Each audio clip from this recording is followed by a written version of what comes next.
الميدان جانبية رمية التماس عند الصبو. صبو يلعب مع طارق سعد.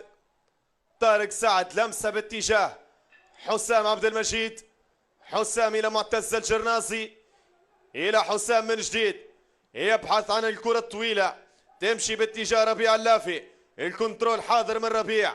ربيع 1 على 1 بإمكان المرور. ربيع يسلم. طارق سعد تعود عند اللافي داخل منطقة الجزاء. جول جول جول جول جول جول جول. هدف أول عن طريق ربيع اللافي.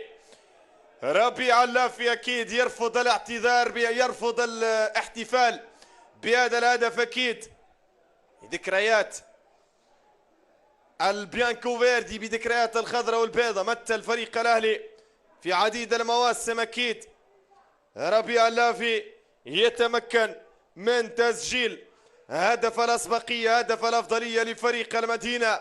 المدينة الذي بحث طوال شوط اللقاء الثاني عن تسجيل هدف